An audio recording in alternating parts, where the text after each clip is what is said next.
E aí, meus queridos, tudo bem? Eu sou o Prof. Clayton Reis e essa é a resolução de mais duas questões 18 e 19 da URGS de 2000, e a questão diz o seguinte: a instrução, as questões do número 18 e 19 referem-se ao circuito elétrico representado na figura abaixo, em qual todos os resistores têm a mesma resistência elétrica R. Aí temos o circuito e a pergunta da questão é: em qual dos pontos assinalados na figura a corrente elétrica é mais intensa? Bom, é uma questão que não precisa fazer cálculo, não precisa fazer associação de resistores, calcular resistor equivalente, basta o aluno ter a noção de como que funciona a corrente no circuito. O que a gente tem que lembrar? Que a corrente, deixa eu trocar a cor aqui, beleza, que a corrente, a gente sempre imagina um caminho dela onde ela sai da fonte e volta para a fonte, né? A parte maior aqui dessa fonte significa o lado positivo e a parte menor o lado negativo. E a corrente ela sempre vai buscar esse caminho, ela vai sair do lado positivo e vai tender a chegar no lado negativo desse circuito, tá? Essa é a ideia quando a gente trabalha com a corrente. Então aqui a gente tem a corrente vindo e aí ela vai chegar aqui. O que a gente tem que entender? O valor de corrente total, que a gente diz, né, entre aspas, que sai da fonte, ele é o mesmo valor que vai retornar à fonte, tá? Então esse valor total é o mesmo valor que vai retornar à fonte. Por que eu falei entre aspas, né?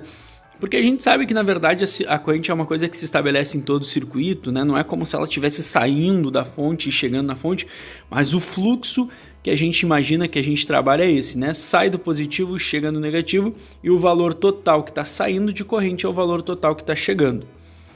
Só que quando a corrente ela encontra bifurcações, o que são bifurcações? São essas partezinhas aqui, ó, onde um fio se transforma em dois ou mais de dois, né? Um caminho se transforma em mais de um caminho, ou vários caminhos se encontram. A gente tem um encontro de corrente, uma separação. Então nesse primeiro momento aqui, ó, quando a corrente está vindo por cima, saindo do mais, quando ela chega nessa bifurcação aqui, ela vai se dividir em duas, né? Então parte dessa corrente vai vir para cá, que eu vou chamar aqui de corrente 1, e parte dessa corrente vai vir para cá, ó,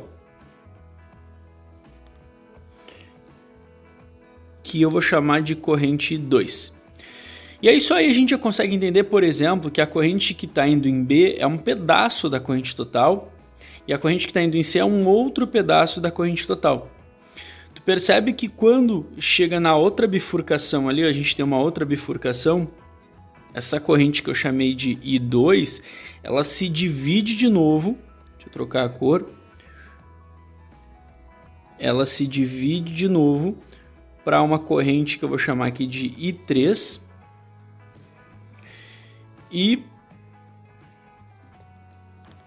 para uma corrente que eu vou chamar aqui de I4. Então o que a gente percebe, ó? I3 e I4 são menores que I2.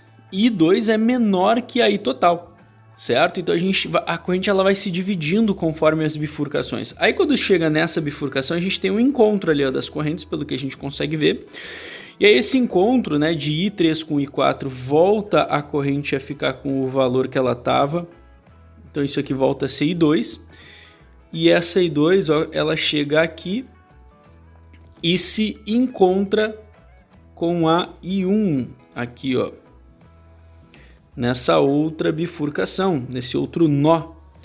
E quando ela se encontra ali, ela volta a ser a corrente total. Esse é o caminho que a gente sempre vai imaginar, sempre vai trabalhar com a corrente. Cada vez que ela encontra então um nó, ela se divide ou se encontra de acordo com o fluxo que a gente vai analisando. E aí, olhando isso, já fica fácil de entender o quê? Que o ponto A, que é esse ponto aqui, ó, que é onde a gente tem esse pontinho aqui, esse ponto ele tá passando, a gente tem a corrente total passando, né? O valor todo da corrente passando pelo ponto A. Já o ponto B é um pedaço, né, da corrente que passa no ponto A, né, um pedaço da corrente total. O ponto C também é um pedaço da corrente total. E assim vai indo, né? O ponto D e o ponto E também são pedaços da corrente total. Ou seja, eu sei que a maior corrente de todas é a corrente que está passando pelo ponto A.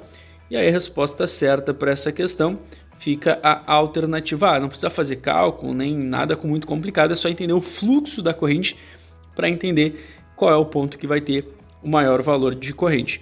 Bom, já a questão 19, ela segue o mesmo enunciado, o mesmo gráfico, o mesmo circuito, e aí a pergunta é, qual dos resistores está submetido a maior diferença de potencial? Bom, aí vamos lembrar o seguinte, como é que eu calculo diferença de potencial lá na eletrodinâmica, né?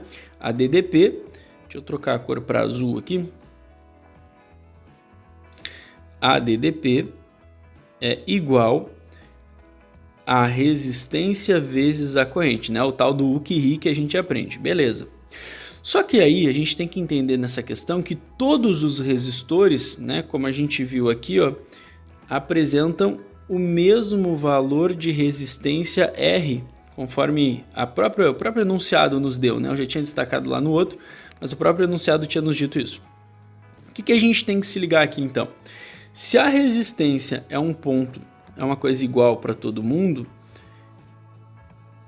ela não vai ser um fator determinante para a gente verificar qual tem maior DDP, né? Qual tem maior tensão sobre ele, qual vai gerar a maior queda de tensão. Que é isso que a questão está nos perguntando, né? Qual dos resistores está submetido a maior diferença de potencial. E aí, como é que a gente vai ver isso aí? A gente vai entender, então, que a diferença de potencial, nesse caso, está sujeito à corrente. Aquele que tiver a maior corrente vai necessariamente ter sobre ele a maior DDP. E a gente acabou de responder isso na outra questão, né? A gente acabou de dizer que a corrente que passa no ponto A é a maior de todas. Logo, o resistor que tiver nesse caminho vai ser o resistor que vai ter a maior DDP. E aí, olhando ali a situação, o resistor que está nesse caminho aqui é o resistor 4.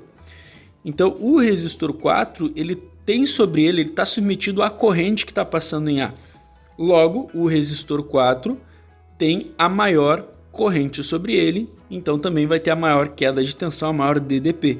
Resposta certa para essa questão, a alternativa D. Era uma questão que tu entender a primeira acabava consequentemente te ajudando a responder a segunda, certo? Então só para confirmar, questão 18, a resposta é a alternativa A, o ponto A do circuito é o que tem a maior corrente. E questão 19, a resposta é a alternativa D, o resistor R4 é o que vai ter a maior DDP por ter a maior corrente passando por ele. Espero que vocês tenham entendido, espero que vocês tenham gostado. Muito obrigado por assistirem até aqui. Fiquem ligados aí nas próximas resoluções. Era isso, bons estudos para vocês e tchau, tchau!